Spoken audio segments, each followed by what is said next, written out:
여러분들은 저를 잘 아실 것 같아요. 아시고 있어요. 그래서 이 이야기를 많이 들어보셨을 것 같기도 합니다. 저는 처음 가보는 지역을 운전하며 갈 때는요, 무슨 일이 있어도 꼭 내비게이션, 핸드폰을 챙겨갑니다. 왜냐면 제가 정말 길치거든요. 많이 가보지도 않았고. 그런데 간혹 내비게이션을 가져갔다 할지라도 집중해서 잘 보고 운전하며 가다가 제가 좌회전해서 들어가야 될 때, 혹은 우회전해서 들어가야 할 때 그 길을 놓치고 지나갈 때가 참 많이 있어요. 아마 우리 가족들은 경험해 보셨을 것 같습니다. 이런 경험을 할 때 내비게이션 성능 자체가 좋지 않을 때는요, 여러분 이런 경험을 하면요 순간 엄청 당황을 합니다. 왜냐하면 기계가 좋지 않았기 때문에 제가 가고자 하는 목적지로 다시 길을 잡아주는데 정말 오랜 시간이 걸리거든요. 정말 오랜 시간이 걸려서 때로는 많게는 20분에서 30분의 시간이 더 걸려서 목적지로 도착하는 경험도 제가 많이 해봤습니다. 그런데 여러분 요새는요, 내비게이션 기술과 또 위성 GPS 기술이 너무나도 많이 발달해서 제가 혹 길을 잘못 들어갔다 할지라도요, 3초에서 5초가 지나지 않고 다시 길을 잡아서 제가 가고자 하는 목적지로 안내해 줍니다. 그러면 제가 아무리 길을 잘못 들어섰다 할지라도요, 제가 목적지로 가는 시간이 채 5분에서 10분이 더 걸리지 않을 그러한 방법으로, 그러한 루트로 저를 안내해 주더라고요.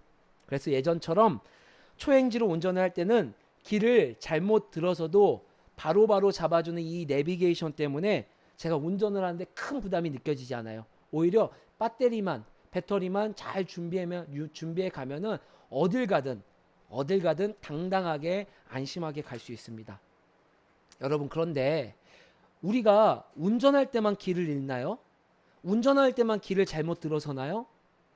우리가 때로는 대화를 하다가도, 제가 간혹 아내랑 대화를 하면요, 길을 잃을 때가 참 많이 있어요. 그러면서 우리는 웃으면서 이렇게 해요. 이렇게 이야기를 합니다. 아, 생각의 흐름대로, 의식의 흐름대로, 분명히 대화 주제가 이걸로 시작하지 않았는데 얘기하다 보면 다른 이야기를 하고 있어요. 또한 일을 할 때도 마찬가지예요. 분명히 내가 오늘은 이 일을 하려고 했는데 하다 보면은 다른 일을 하고 있고, 정작 내가 해야 하는 일들은 하지 못하고 있어요. 길을 잃고 많은 경험을 하는 것이죠. 신앙 역시도 길을 잃을 때가 있습니다. 그런데 정말 다행인 것은요, 금세 목적지로 길을 안내해주는 내비게이션처럼 저와 여러분의 신앙 가운데서도 목적지까지 길을 잃은 자들을 위한 도움이 있다라는 것입니다. 오늘 살펴볼 다윗은요, 지금 너무나도 혼란스럽고 불안하고 하나님께서 나에게 함께 하시고 있다라는 그 확신이 필요한 상황이에요. 그래서 하나님께 도움을 구하고 있습니다. 여러분, 다윗의 기도 내용을 살펴보면요, 다윗이 왜 이렇게 길을 잃고 혼란스러워하고 하나님의 확신이 필요한지를 알 수 있는데, 우리 시편 5편 10절의 말씀을 함께 읽어볼까요? 10절의 말씀입니다. 시작. 하나님이여 그들을 정죄하사 자기 꾀에 빠지게 하시고 그 많은 허물로 말미암아 그들을 쫓아내소서. 그들이 주를 배역함이니이다. 아멘. 여러분, 다윗의 이 고백 가운데 많은 것이 함축되어져 있는데요, 다윗이 이렇게 이야기하고 있습니다. 하나님, 더 이상 세상은요, 하나님이 필요하지 않은 것 같습니다. 그리고요, 하나님이 아니어도 세상은요, 답과 대안이 되는 것들이 너무나도 많습니다. 또 한때는 하나님이 필요했어도 이제는 내 필요한 것이 채워지니 하나님을 배신하는 상황들이 너무나도 많이 일어나고 있어요. 하나님, 나 너무너무 힘들어요. 나는 그렇지 않은 하나님을 믿고 있고, 나는 하나님이 답이 되는 그런 삶의 자리에서 살아가고 있는데, 지금 나를 둘러싸고 있는 상황들은 너무나도 힘이 들고 괴롭습니다. 여러분, 이런 상황들이 다윗으로 대표되는 하나님의 자녀들을 혼란하게 하고, 하나님을 따라 하나님이 깃발이 되어 가고 있는 그 길의 방향을 잃게 만든다는 것을 성경은 우리에게 이야기해 주고 있습니다. 여러분, 다윗의 고백 때나 지금이나 되게 똑같은 것 같지 않나요? 이 세상에서 살아가는 것이, 여러분, 내가 부족하고 내가 무엇인가 잘못해서 길을 잃기도 합니다. 그런데 여러분, 내가 살아가고 있는, 나를 둘러싸고 있는 세상의 비상식적인 모습들, 그리고 그 속에서 그리스도인으로서 그리스도인의 정체성을 가지고 살아가다가 입는 수많은 피해들, 알게 모르게 입는 수많은 손해들, 여러분 이런 것들이요 계속해서 쌓이다 보면 여러분 저도 모르게 이런 질문을 합니다. 지금 내가 이렇게 살아가는 게 맞나? 이것이 정말 내가 지금 하나님께서 원하시는 길 위에 서 있는 건 맞나? 여러분 이런 질문을 하고 있는 저를 발견하곤 합니다. 여러분은 어떠신가요?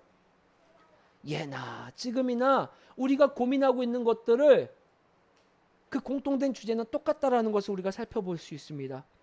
다윗 역시 하나님, 제가 이런 세상 속에서 이런 주변 관계 속에서 살다 보니 마음이 너무 상했습니다. 너무 속상해요. 아마 저 같은 사람은 이렇게 말할 수도 있겠죠. 하나님 나 죽을 것 같다고. 왜 나를 이 길로 불러주냐고. 차라리 예수님 안 믿고 내 마음껏 살다가 죽기 직전에 아우 나 예수님 믿어요 라고 말하는 저 세상에 무지한 사람들, 나 차라리 그렇게 살다가 편하게 가면 좋지 않겠냐고. 이 땅에서 하나님의 뜻이 이루어질 것 알지만 현실 속에서는 하나님이 일하지 않는 것 같아서 너무나도 헷갈리고 힘이 듭니다. 너무 힘든데 제가 할 수 있는 거라곤 기도밖에 없습니다. 여러분 4절과 5절에서도요 하나님께서 이 세상을 다스리고 있는 것을 믿는 그리스도인들에게 얼마나 그 주변에 힘든 상황들이 지속되고 있는지를 보여주고 있어요. 우리 4절 5절 말씀 함께 읽어볼까요? 시작. 주는 죄악을 기뻐하는 신이 아니시니 악이 주와 함께 머물지 못하며 오만한 자들이 주의 목전에 서지 못하리이다. 주는 모든 행악자를 미워하시며. 아멘. 여러분 이 말씀만 동떨어지고 보면 우와 다윗의 믿음 대단하다라고 생각할 수 있지만 여러분이 다윗 상황이 되었다라고 생각해 보세요.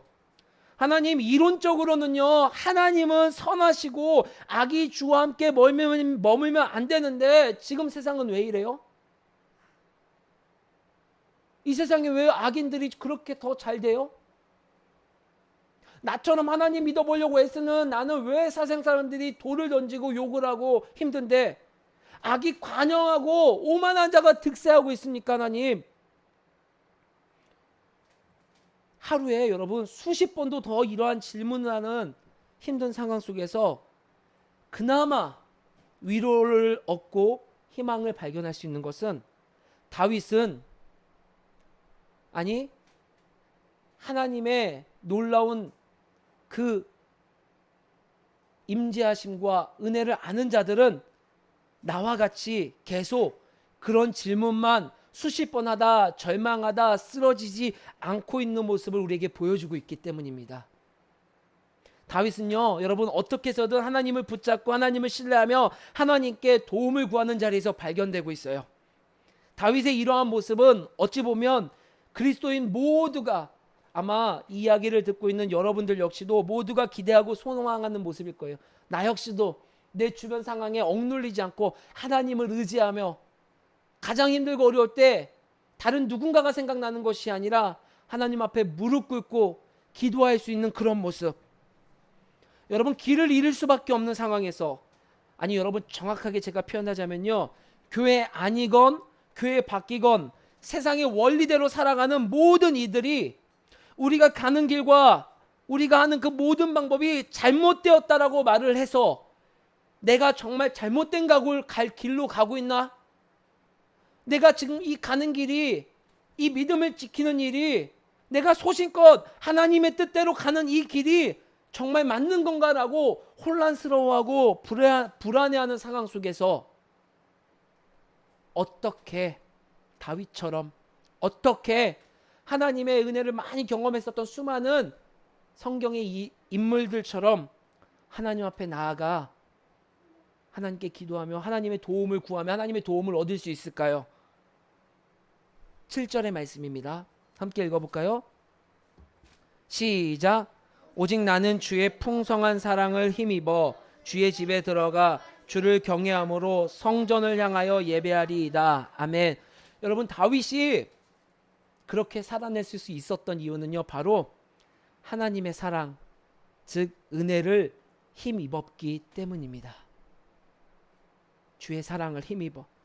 우리말 성경에 이렇게 7절 말씀을 말해주고 있습니다. 그러나 나는 주의 크신 은혜를 입고 주의 집에 들어가 경외하는 마음으로 주의 거룩한 성전을 향해 경배할 것입니다. 하나님의 은혜는요, 이렇게 척박하고 이해되지 않는 세상의 흐름 속에서 하나님께 도움을 구하는 이들에게 나타나는 능력입니다. 나의 비참하고 그러한 비관적인 상황과 그 상황에 동조하는 나의 생각, 그 생각을 뛰어넘게 해주는 것이 바로 하나님의 은혜라는 것입니다. 그 은혜를 곱씹으며 또 기다리며 누리는 자들은 설령 진짜 길을 잃었다 할지라도 다시금 목적지를 향하여 나아갈 수 있음을 오늘 성경은 우리에게 이야기해 주고 있는 거예요. 저는 하나님께서 이 시편 기자를 통하여서 우리에게 지금 말해주고 있다고 생각을 합니다. 하나님께서 지금 우리 가족들에게, 이 시대 길을 잃은 자들에게 이렇게 말을 해주고 있는 거예요. 길을 잃고 있니? 너가 정말 길을 잃고 잘못 가고 있다라고 생각하고 있니?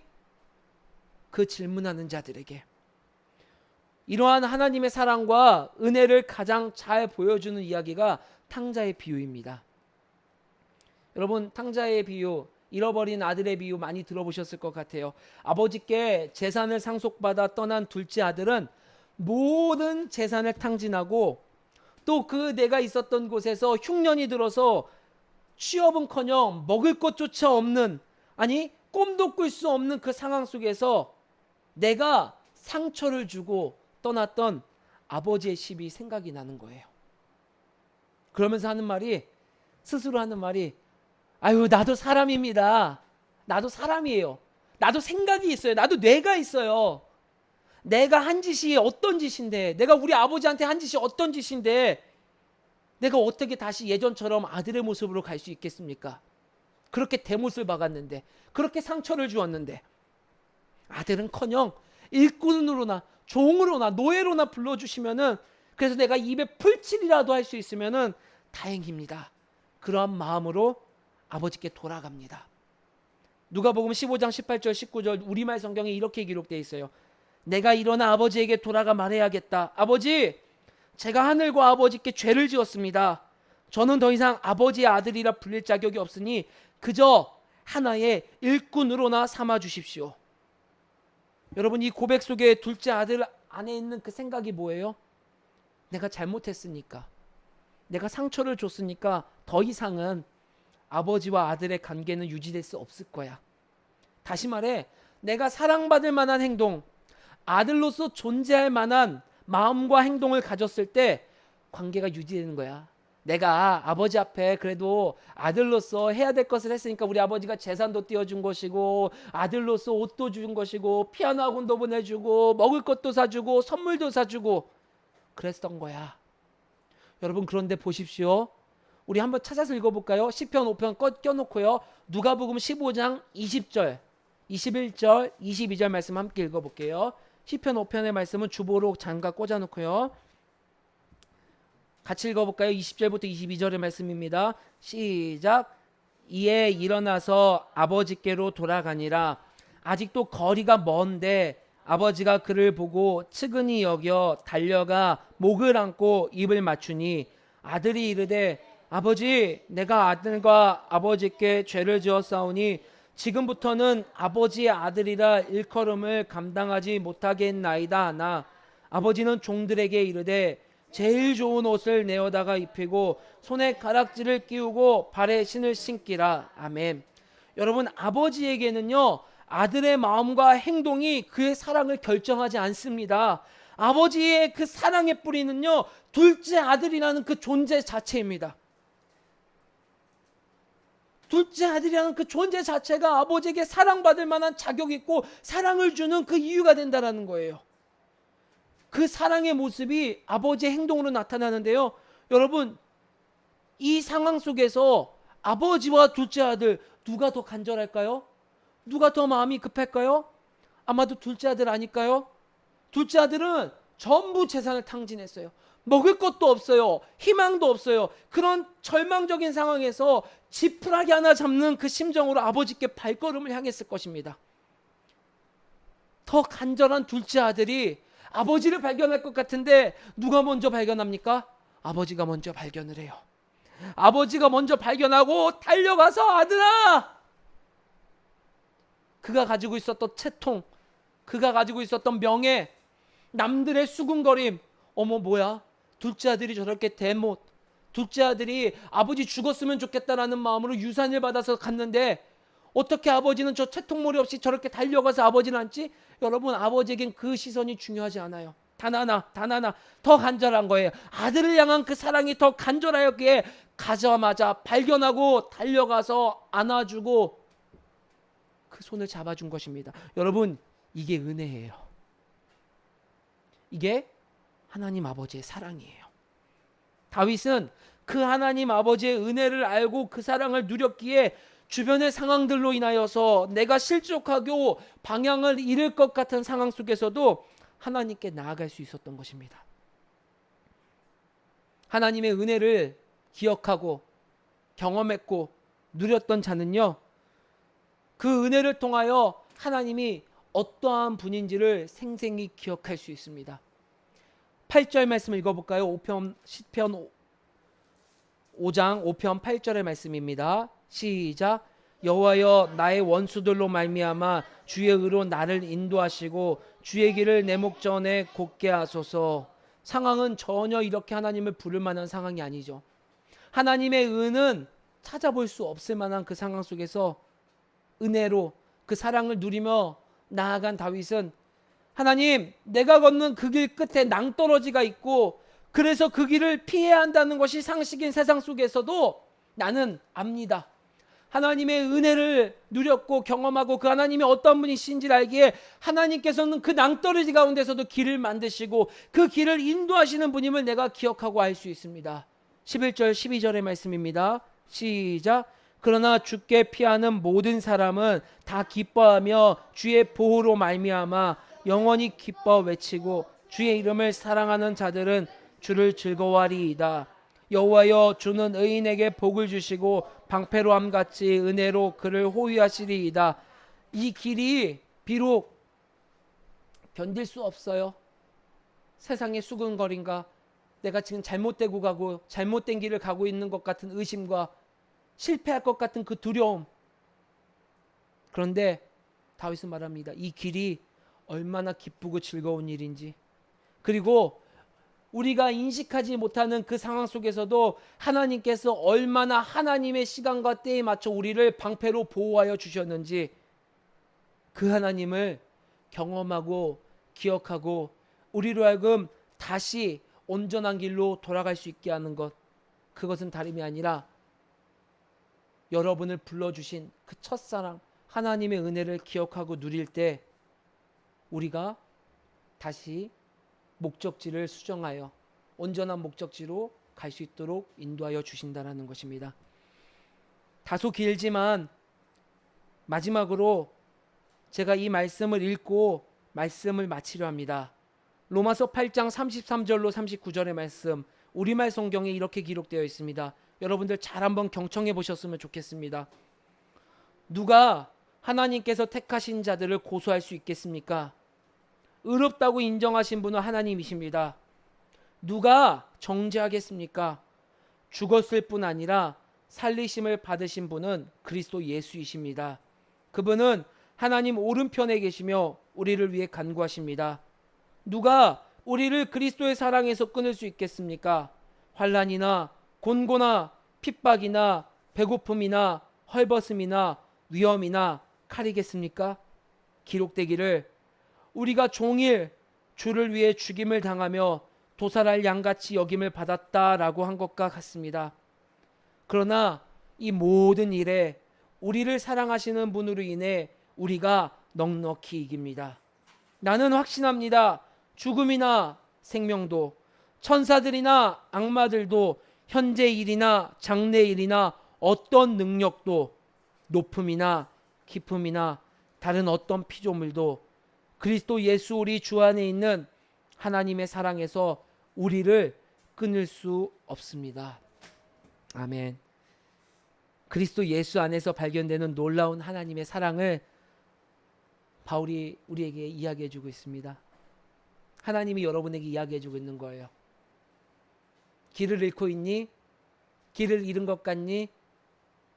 그때 우리가 붙잡고 의지해야 되는 것은 내 길이 맞나 안 맞나라고 그것을 판단하고 그것을 분석하는 것이 아니라, 내 주변 사람들과 비교하여 내 길의 방향을 조정하는 것이 아니라, 낙심하고 실패하는 것이 아니라, 온전한 길로 불러주시는 주의 사랑을 힘입어 그 온전한 길로 나아갈 수 있었던 다윗의 이야기처럼 하나님의 자녀로서 그 은혜의 자리에서 그 하나님을 묵상할 때 길을 잃지 않는 것뿐만 아니라 즐거워하고 기뻐하며 그분과 동행할 수 있다라고 말하고 있습니다.